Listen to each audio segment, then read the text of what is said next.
Hey, what's going on, everybody? Welcome back to another episode of Let's Talk About. I'm Seth. I'm Nick. I'm excited for this one. This is a great film that we're doing today. Summer classic, just a comedy classic. We're talking about National Lampoon's Vacation. Will I ever let you talk? No. No. Now, this film is fantastic, of course.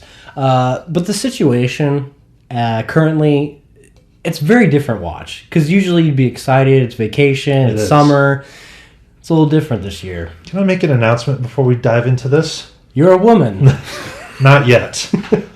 This is my favorite comedy of all time. Number one. Number one. It's no Hot Fuzz, but it's pretty good.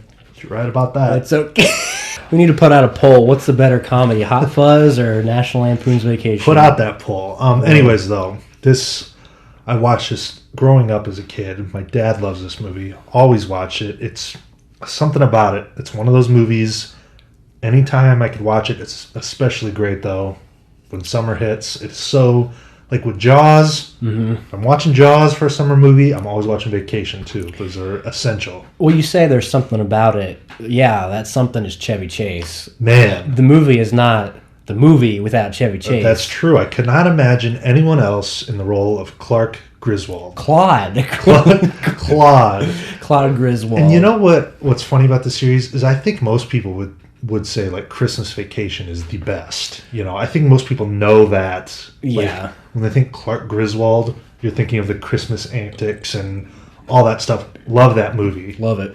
But to me, the original Vacation, 1983. Yep. It's what started it all, and that is my favorite of the Vacation movies. It is Clark Griswold at his best. I agree. It is my favorite as well. Probably by a slimmer margin. Right. Because I do love Christmas Vacation. Oh, yeah. This is not one that I grew up watching. Honestly, I can't remember the first time I watched it. Probably around the time where, we were all hanging out and all that. There were a lot of movies I had to catch up on. So I don't have the history of this film, but I think the fact that watching it, 30 years, 35 years later. It's a testament to how great of a comedy that it is. John Hughes, once again. John Hughes. I think this is based on a short story he wrote for National Lampoon. I think it was called Vacation 58. Okay. It's just telling the story of, a vacation that goes silly. It's a very simple premise to this movie. Yeah. It's a vacation. Guy who wants to take his family on a memorable summer vacation. Not just any vacation, a cross-country vacation. Cross-country vacation to Wally World. Which is a fictional... Disneyland? Yeah, Six Flags, Disneyland sort of thing. Yeah, Disneyland with the characters. Yeah, sure. I mean, not to jump too far ahead, but Roy Wally is straight up a caricature of Walt Disney. Yeah, it's definitely Disneyland that they're ripping off.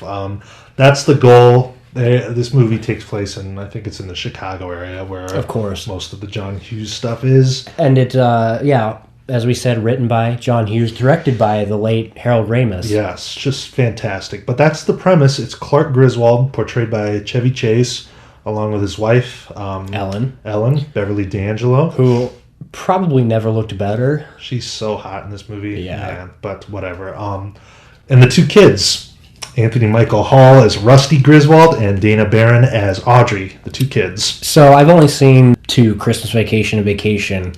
What's your favorite kids?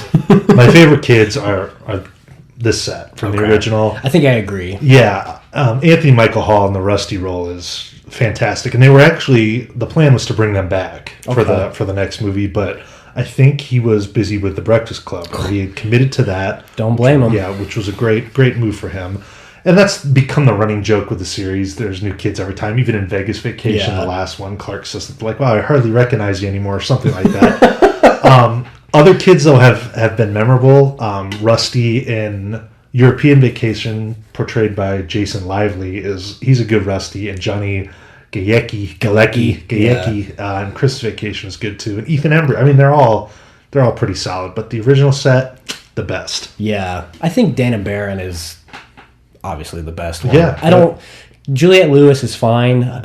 Vegas Vacation, though? Have you seen that, Audrey? No, I don't think she's that... Well, we actually watched clips a few times at work. I don't think she was very good. Yeah, but I think the thing about these films is it's less of a film. It's more of like a series of skits or like vignettes. Very strange. It starts out where Rusty and Clark go to pick up the new car to take on vacation. Sets the tone right off the bat. It does. You've got Eugene Levy, who's a funny guy in his own right. Oh, yeah. Selling him a car. Sleazy salesman.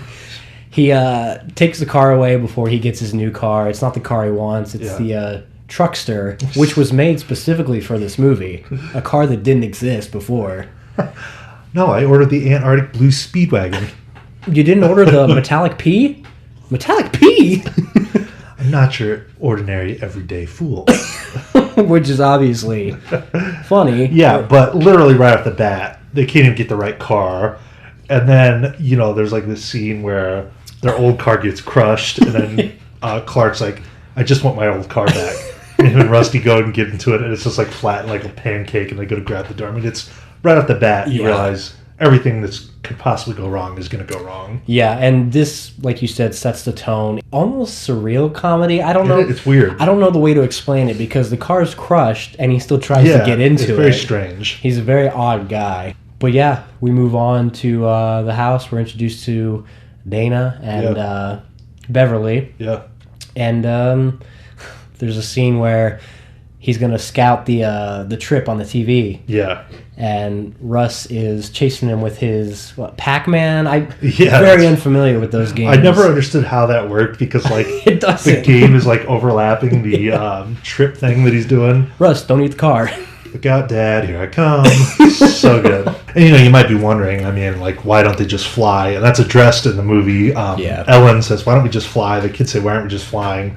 Clark's whole motto is getting there is half the fun. So he wants the road trip experience. Well, if this movie was set modern day, there wouldn't be a movie because you just use Google Maps. Right. You'd use Google Maps. You'd use your cell phone if you got into trouble. There wouldn't be issues. Comedy ensues. I mean, this movie it really doesn't let up with the jokes. It doesn't. It's constant. It never ends. It's disaster after disaster. I mean, even when they're going to pull out of the garage, they didn't meet the clearance on the garage, and all the luggage just comes shooting off the top. I mean, it's like nothing goes right for them in this movie. Slapstick comedy at its finest. We forgot to mention, but it plays several times throughout the movie. Lindsey Buckingham's Holiday Road. I mean, it's catchy, classic. It's an incredible vacation movie. Yeah, and it's become like hand in hand with that film. It's the theme song of the Vacation series for sure. So they're out on the road.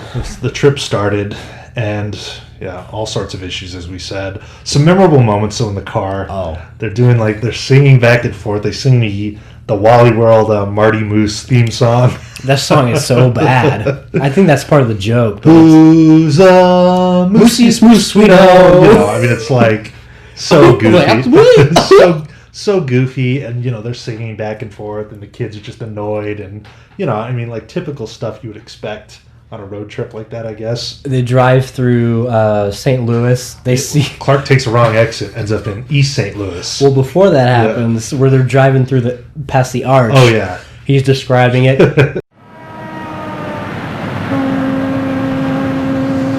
Hey, see that, kids? That's the St. Louis Arch, the gateway to the west. It's over 600 feet tall, and there's an elevator all the way to the top. That's 60 stories, you and me. Wow, Dad, can we go up on it? No. Stuff like that is what makes Chevy Chase so great in this movie. I mean, just the subtle timing. Right, timing. I mean, that's all that is. All there is to that part is him saying no, but it's so funny because he's hyping it up to his kids, and then they want to go up and go, no, we're not doing that. And then, as you were saying, they take a wrong exit. That's just iconic. They end up in East St. Louis, which is so clearly a back lot. Oh, yeah. It looks like a universe. If you've ever taken the Universal Studios tour, it looks like something there, but they just end up in like the total ghetto, I guess. I mean, very kind of scary. A lot of suspicious characters around. Excuse me, sir. Can you point me in the direction of the freeway? Fuck your mama. Yeah, I mean, it's just. Thank you very much. It's like this suburban white family going through this like kind of scary, neighborhood, I guess, and a lot of funny stuff there. Yeah, they taking the hubcaps and the rims off the car, and then it also shows how the humor it transcends scenes. So they take the hubcaps off the car, and then there's a scene where they're driving, and Clark's like, I'm not tired, falls asleep. Right. And it's just driving when he's asleep, and then the car does a flip, and you see on the back of the car they wrote honky lips on the car. So funny. So it's just like one scene and one joke transcends into the other. I don't know if you've noticed, but that scene when he falls asleep at the wheel and he's like driving through the neighborhood stuff. There's a scene where it's a really quick cut. It's a guy walking his dog and the car's coming, and the guy just like he pulls the dog leash so hard and the dog just comes flying up in the air. Yeah, I did think about that watching this. Like, he probably hurt the dog. Yeah, it's very, very strange, but just there's so many weird things like that. There's a lot of little things. Not to jump too far ahead.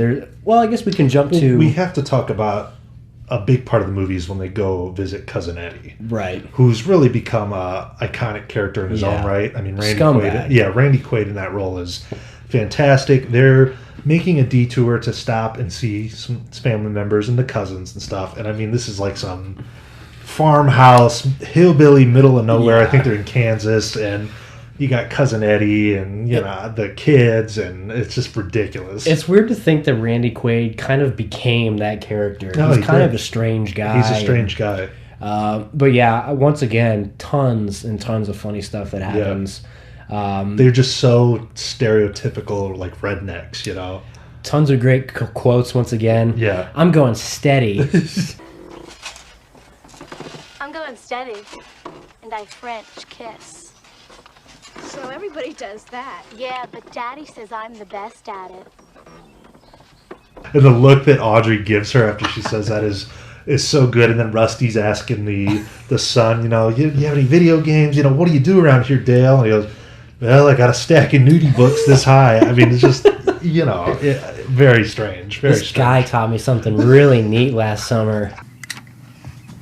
Did you ever bop your baloney? You ever bop your baloney? Aren't those guys a little too old to be discovering that? They're like 16 in that movie. I was not to get too personal. I was younger than that when I figured it out. Just very funny, and of course, in this whole kind of family reunion thing is where we're introduced to Aunt Edna, who becomes a pretty critical character in the series. Yeah, and she was played by Imogene Coca, who was fantastic. Yeah, fantastic. I mean, she was on a skit show, I believe, the Sid Caesar show. Yeah, Sid Caesar. That's right. So she was obviously very seasoned at this point, especially in comedy. Yeah, and she just has a look to her. This is what I know her from, but I mean, this was obviously at the end of her career, but she had done a lot before that. And this lady's great. She is, yeah. Basically, they kind of corner the Griswolds into taking Aunt Edna with them and driving her to Phoenix, to get back to her family or whatever. Well, as Cousin Eddie and the family usually do, they're skeeves. They're skeeves. That whole sequence is phenomenal. I think that's always been my favorite part of that movie. The stop. I think so. There's something about that. It kind of reminds me of like places back home, and God, I know houses like that. I know people like that. And it's just great, and from that point forward, Aunt Edna is along the ride with them, and it doesn't let up. All sorts of disasters. They end up checking in at like this little kind of reservation thing with TP or tents, and it's a disaster. It's run down. You got Bill Murray's brother again. Yeah. Eating that piece of watermelon looks so refreshing. Refreshing. We like to send out a mailer. Well... And then, of course, there's other great moments. They drive the Queen family truckster right off the dead end, and they're like in the middle of the desert. The car is just totally ruined. Yeah, and there's a nice father-son bonding moment. Man, it's so good. So good. Now, I do like this scene, but a little bit after this is where the movie starts. For me personally, it starts to kind of lose me a little bit. Does it get a little too goofy for you, do you think? Not even goofy. I just get a little bored. I don't really care about the scene between him and Christy Brinkley, which we forgot to mention. Oh, yeah, we haven't even talked about that. Is constant throughout the movie. You don't care for that? No, not really. Iconic, man. Yeah, it is. But I'm in deep. Yeah. But I'm always tune out a little bit when I watch that scene. Right. Yeah, I mean, they see each other a few times. First time on the road with their red Ferrari, and then they see him again when they're at the truck stop or whatever, eating, or the camp stop. See, and this is the difference between older comedies and newer comedies. Right. That was a constant joke throughout it. Yeah. You get the new one, and they turn into something so stupid. Right. It would be way over the top. Well, and if I'm not mistaken, in the new Vacation with Ed Helms, you see the red car and they're staring at each other, but the car crashes into a truck. It's like supposed to be something funny. Comedies are just not as smart nowadays.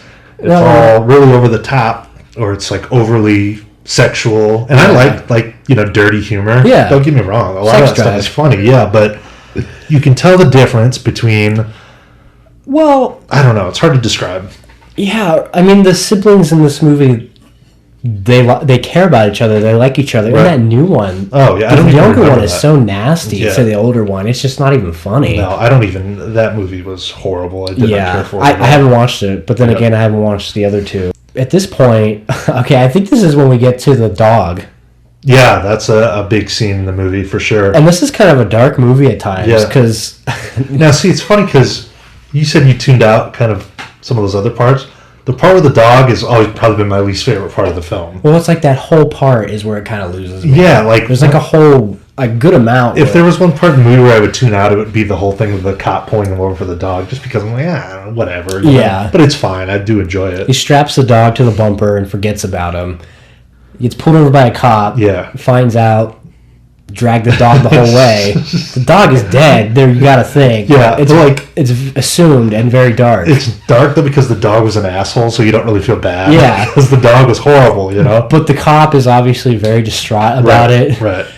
Do you know the penalty for animal abuse in the state, sir? Yeah. Well, it's probably pretty stiff. And then they're trying to hide it from Edna after Clark gets back in the car, and then the cop puts the lead. He's like, "Here you go, sir." And then, of course, she. Yeah. It's so funny. But then right after that is when Edna croaks. Yeah, that's of course a big part of the film too. She's sleeping there in the back seat, and the kid's like, "Get her off me!" Why does Aunt Edna always have to lay on me? And that's when Ellen turns around, checks her pulse. She's not fine, Clark.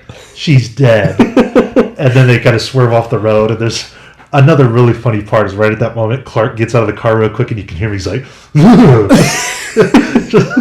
like a little subtle moment. Yeah. And one part that I always heard but never understood is not that I didn't understand, it just didn't click, but the part where Dana's like, "Oh my God, a dead person breathed on me." Yeah.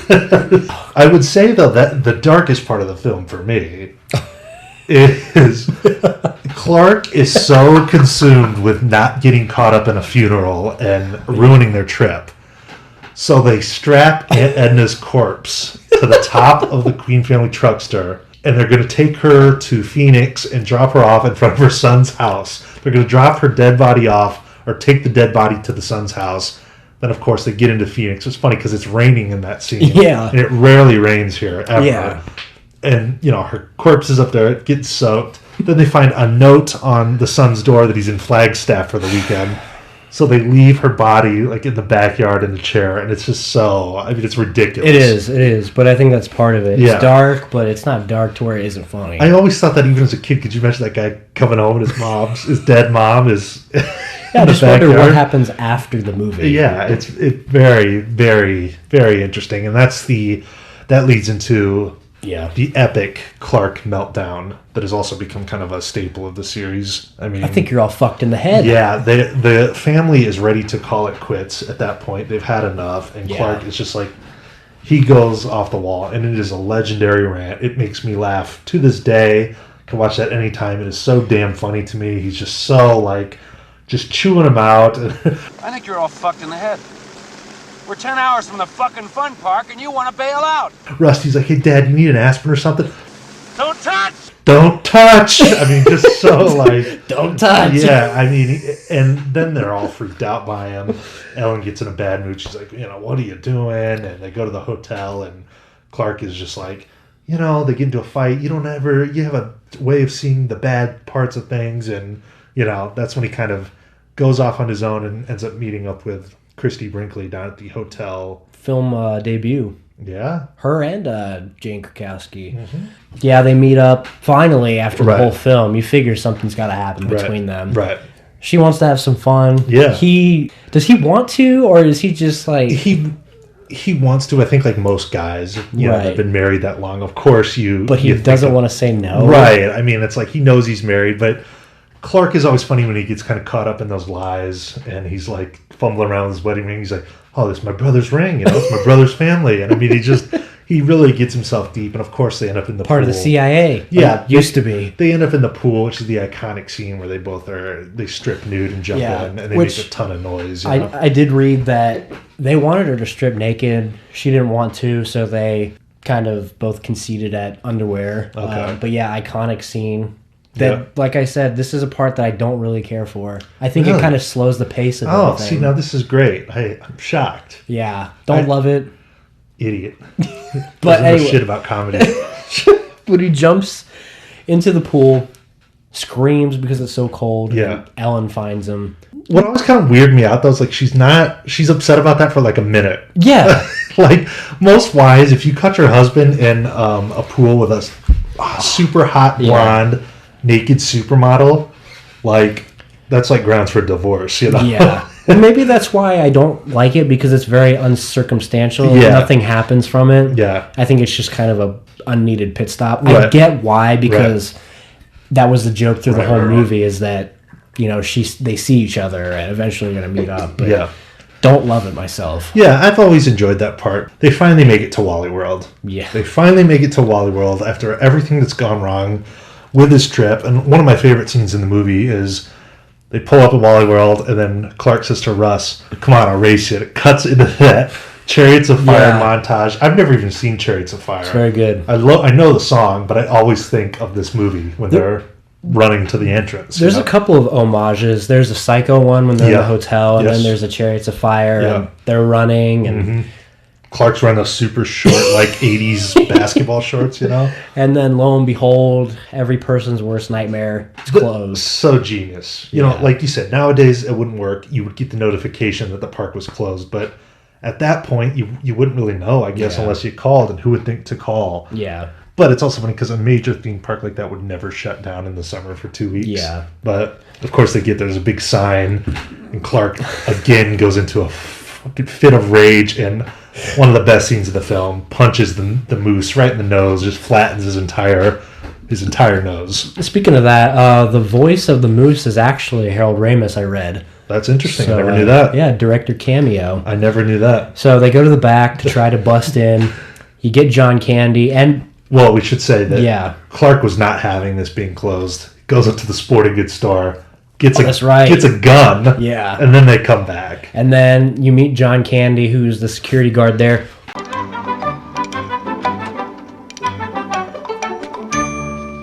Sorry, folks, park's closed. The moose out front should have told you. How good. John Candy was so good, man. He was. It's a shame. Him and Chris Farley. We've said this 100 times, but I mean, if John Candy was still around nowadays, he would be doing like badass dramatic roles. I know he would. Yeah. I think of all those guys, he probably could have done dramatic better than most of them. I agree. I mean... But he wasn't originally part of the movie. No, I don't... Yeah, I mean, I'm not even sure he's credited. I don't think so. Yeah. I think, he is. He is credited. Well, as you said, they had a different ending. It didn't test well with audiences. Yeah. So Ramis called him in and was like, hey, we need you for a part. I think they paid him like $1 million. Yeah, this scene, I think they shot this like 5 months later. So you can even notice because Rusty looks bigger. That's true. He looks like he's grown a little bit. I read that. Audrey was originally the older sibling. Yeah. And then they had the growth spurt. Right. And they switched it to where he was older. Right. You can also tell he's taller than Beverly, even though he wasn't before. Yeah. So, the interior shots of Wally World are at Six Flags, California. Yeah, and the exterior was shot in Arcadia at a speedway, right? Yeah, big parking lot out there that we drove past. Yeah, when we've been to visit Matt, we've driven past. You can tell that stuff is superimposed, though. Like it's painted. Yeah, I think it's painted. It's weird. It's weird looking. Yeah. But, that's where the movie really gets crazy though, at this point, because they're in this theme park in Wally World. They've got John Candy at gunpoint, and they've already basically dehumanized the other security left guard. him there, which is always kind of funny because I think that's just a testament to how dumb Clark kind of is, you know. Yeah. But they leave this guy sitting there. Obviously, he's going to go tell, but A lot of funny sequences, though, with them on these roller coasters with John Candy. And there's a scene where Rusty has to put his hand over John Candy's mouth so it doesn't puke. Another thing that I did read was originally Clark was supposed to be in the front with John Candy, but obviously both guys couldn't fit. With John being a hefty man, so they switched it to Rusty. Right. Oh, he killed our Aunt Edna and her dog. You can't prove that, Russ. Yeah, and then there's a part like towards the end where John Candy's like, he's had enough. He's like, this is not even a real gun. You're not going to shoot me. He's like, I'm telling. He gets up and Clark shoots him right in the ass with his BB gun. It's so funny. Yeah, Eddie Bracken, who portrays the Roy Wally character, like you said, was, I guess, kind of an imitation of Walt Disney. Yeah. The SWAT shows up at Wally World. They've got him held at gunpoint. Roy Wally, the owner, shows up, and this would never happen. This of course, it would never happen. But it's funny. It's so outrageous. Yeah, he's very forgiving. Yeah, he's. I mean, they could be charged with kidnapping, I don't know, all breaking and entering, trespassing. And Clark kind of talks Roy Wally into, hey, we drove all this way. We had a terrible time getting here. All we wanted was a little bit of fun. Also, a funny line where he's like, when I asked my kids where they wanted to go on vacation, what did you say, Russ? Hawaii? right in front of Roy Wally. Yeah, and he tells them the story of when he took his kids to Florida. He's like, how would you feel if you got to Florida and it was closed down? They don't close Florida. so good. And at the end, Roy Wally says, I'm not going to press any charges. Everyone's celebrating. And then we get the final shot of the whole gang on the roller coaster. With the other Lindsey Buckingham song. Yes, so good. Dancing across the USA. And that is the end of the film, and we've really covered covered everything. Yeah. I love the film, though. I love the film. I love the food. I love the food at Camp Hope. I never gets old to me. It doesn't. It's literally one of my favorites. It's definitely a top 10 of all time for me, for sure. Comedies are hard. Yeah. And it's hard to make one that's timeless. Yeah. And this has stood the test of time. And I enjoy the entire series. This is certainly the best. Entire? Well, not the Ed Helms one. Okay. But European Vacation, which is, I think a lot of people think Christmas Vacation was the second movie. I do. Kind of seems like it would be that way. I always forget that. But the second film in the series is European Vacation. That one is, I like it. I can see how people wouldn't. Well, like I said, we've watched clips at work. And yeah. I think it looks There's funny. Some really funny shit in the movie, but it's got issues for sure. And then Christmas Vacation, which of course is one of the all-time great Christmas films, and Vegas Vacation, which has kind of grown on me in recent years. I used to not care for it, but it's good. I always hoped that Clark would, or Chevy Chase would do one more, but I mean, he's time's passed. Yeah, that's probably why he wasn't a big part of the new one. Right. He's older, crankier. Yeah, it's probably not his thing anymore. But he's a notorious douchebag, isn't he? One of those guys, and there's a couple actors like this, like Chevy Chase and Mike Myers and some other guys that have a reputation of being very difficult to work with. Jerry Lewis, guys that just have a reputation of being dicks, I guess, on the set. But I don't know him. I love him as a comedian. I think he's one of the funniest guys. He's so good. Right. It'd be a sad day when he's gone, but yeah, the Clark Griswold character is super iconic, and I love this movie. Yeah, fantastic film, fantastic comedy. What are your thoughts on National Lampoon's Vacation? Let us know. Series as a whole. Yeah. Any opinions? Let us know down below. Love to hear your opinions. Definitely. Well, with that being said, another episode of Let's Talk About in the Books. Let us know anything you want us to talk about, and we'll do it. Yeah. Thank you as always for watching. We'll see you next time. Peace.